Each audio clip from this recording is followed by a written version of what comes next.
Hi గిల్మాస్ గిల్పాంగ్స్ how are you fine yeah thanks నేను వస్తాను రా ఓకే ఎక్కడికి వెళ్తున్నారా నిన్న బస్ స్టాండ్లో కొత్త బిగం చూశాను కొంచెం రేంజ్ ఎదురు చూస్తోంది బైక్లో వెళ్తాను వర్కౌట్ అవుతుందో చూస్తాను ఓకే వర్కౌట్ అయితే నువ్వు ఇంకో బైక్ కొనుక్కో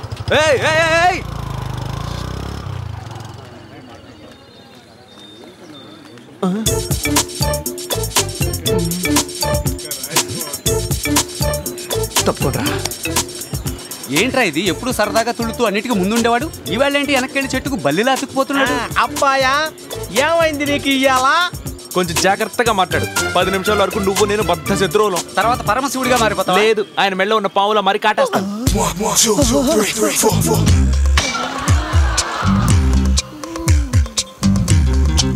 10 నిమిషాలు నువ్వేంట్రా నాకు టైం ఇచ్చేది 1 అవర్ నువ్వు నన్ను డిస్టర్బ్ చేయకుండా ఉంటే చాలు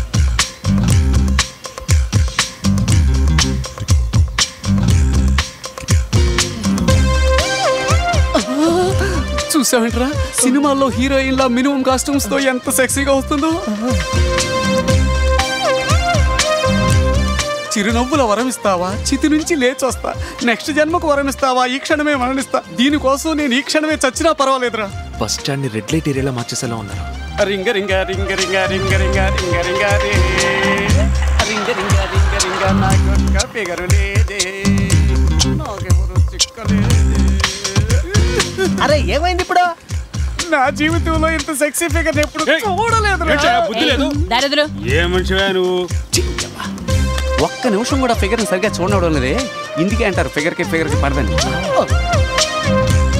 అయ్యో బాబు ఈ కనుకొట్టేసిందిరా వర్కౌట్ అనేట్టుగా ఉంది వెళ్ళి మాట్లాడొస్తా రే వాళ్ళు చూసే చూపులకి వేల అర్థాలు ఉంటాయి ఖైరతాబాద్లో ఎక్కుతారో నిమ్స్ దగ్గర దిగిపోతారో ఇన్ బిట్వీన్ గ్యాప్ లో ఫ్యాన్స్ కోసం తెగ వెతుకుతారో ఎవడన్నా తలమాసినోడు దొరికితే వెంటనే 2 లుక్కులు ఇచ్చి వాడిని హీరోని చేసేస్తారు వాడు అది నిజం అనుకుని 3 స్టేజ్లకి మార్చి టికెట్లు తీసుకుంటాడు బస్సులో బిగుసుకుపోయి ఎక్కడొక్కడ తగలకపోతుందా అని ఎదురు చూస్తూ ఉంటాడు దిగేప్పుడు ఎక్స్క్యూజ్ మీ అన్నారనుకో కాంట్రీ చుంబేసి వెళ్ళిపోతూ ఉంటారు తర్వాత ఏముంది బిత్తర చూపులు చూస్తూ కూర్చోవడమే అన్ని అనుభవించినోడు చూస్తున్నాను నేనరా పోరా యధవా అది నీకు నా రాశి ఏంటో తెలుసా కన్యా రాశి ఇప్పుడు దేఖో excuse me your good name వచ్చినప్పటి నుంచి చూస్తున్నాను అమ్మాయి కనిపిస్తే చాలా అలా చెడివే మద్రాస్ స్టేషన్ కి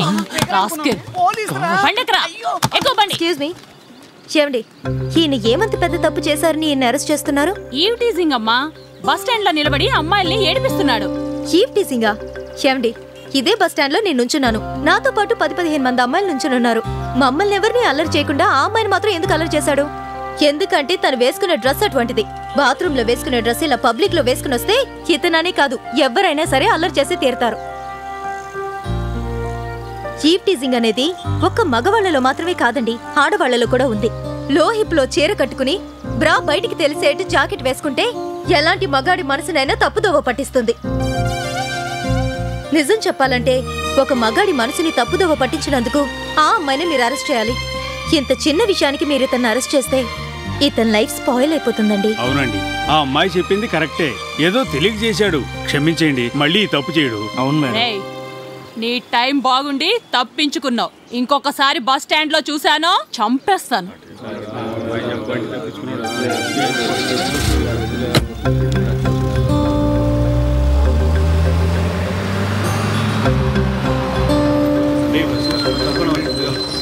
ఎక్స్క్యూజ్ మీ థ్యాంక్స్ అండి 10 నిమిషాలు ఆ అమ్మాయి కేసు చూడడం కానీ ఆమెను రాసుకుంటూ తిరగడం కానీ జీవితం కాదు మీ లైఫ్ మీ చేతిలోనే ఉంది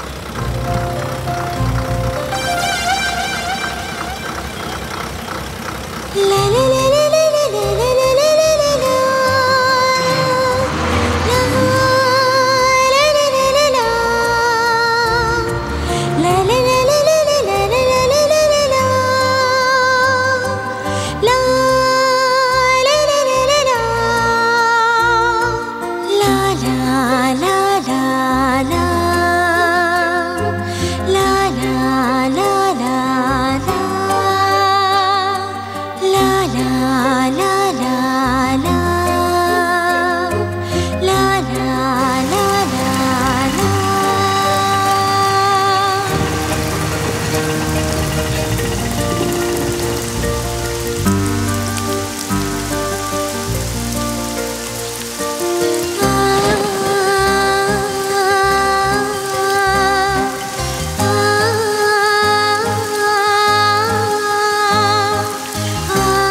ఎక్స్క్యూజ్ మీ.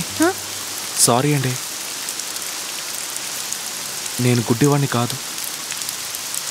ఆ రోజు ఇంకొకరి నుంచి తప్పించుకోవడానికే కళ్ళు కనిపించినట్టు యాక్ట్ చేశాను.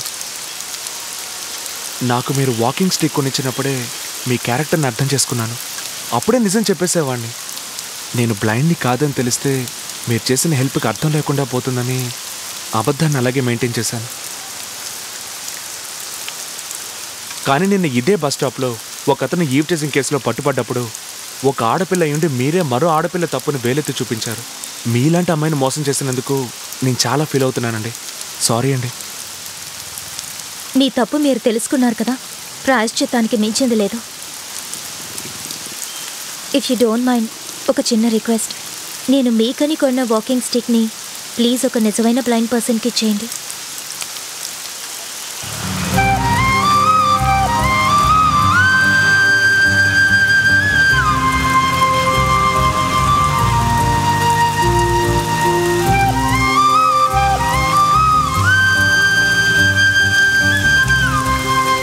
ఎక్కడున్నారేంటి? నేనుండేది ఇక్కడేనండి. మరి లారెన్స్ అంటే? నేనే. అంటే మీరేనా మా నాన్నగారిని కాపాడింది?